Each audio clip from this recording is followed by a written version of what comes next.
Hello, survivors. We're finally approaching the time for the closed pre-alpha test of Midnight Walkers. We've been working hard to get to this day for a little over 7 months, from inception to now. So today, we'd like to give you a glimpse into the journey we've been on for about 7 months. I hope you enjoy it. In our first tech demo, we first focused on creating a space where you could feel the tension of moving from floor to floor in an isolated building.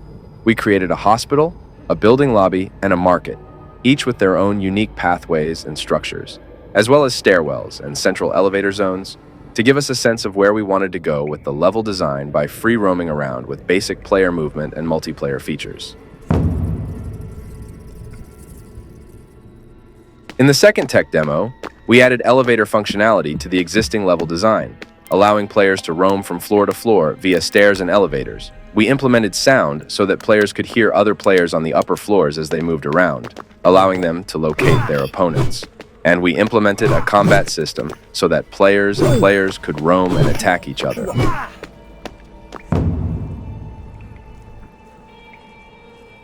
In the third tech demo, we worked on refining the floor closure system and elevator system, enhancing the killer features, and improving the gameplay. We also implemented our first ranged weapon, a bolt-action rifle, to enable ranged combat. We added one more zombie type to validate the play experience in a PvPvE environment. We developed a minimalist version with minimal features to validate the basic play experience.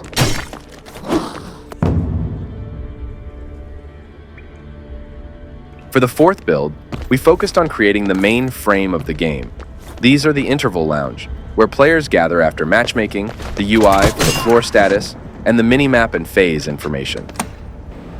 And most importantly, we put in a basic loot system. This is where you can interact with boxes, players, or zombie corpses to get items.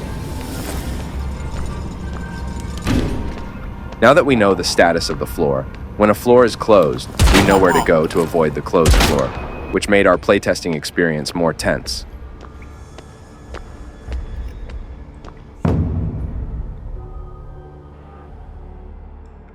In November, we tested our fifth build.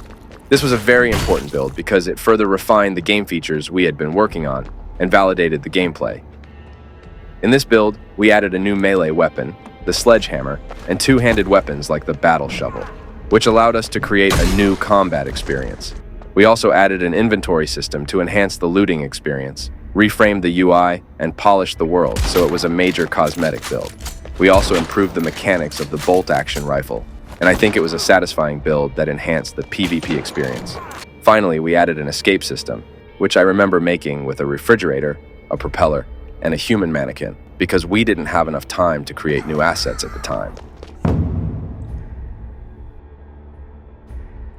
Our last demo build was in December of last year. This last build focused on squad play and included an overall improvement in graphical quality and the creation of a new class of characters. Compared to previous builds, the combat experience is much improved, with more advanced zombie movements, attack animations, and all weapon animations. We also implemented an option system for items, which made farming a lot more fun. It's like the item option system in Diablo 2, where you can get different options for the same piece of equipment every time you pick it up. And in 2024, we hit mass production with the start of the official milestone. We added another new class, the Technician, in the March build, and we had 2 playable classes. The Assault, which is aggressive and a little slower, but has a lot of health, and the Technician, which is nimble, uses daggers freely, and can hide in boxes and play stealth. Of course, in this pre-alpha, we're adding the Trapper to the mix, so you'll have a total of 3 playable classes. We also added a double-barreled shotgun, the Kukri, and tweaked all of the existing weapons movements and stats to greatly improve the gameplay experience, making this a build we were very happy to playtest. Now we're finalizing the last build and preparing for a closed pre-alpha in early April. We've worked really hard on it, but we always get worried before testing. But we can't wait to play the game with you. We hope you'll give us lots of feedback to make the game even more fun. Thank you for always supporting us. That's all for today's video.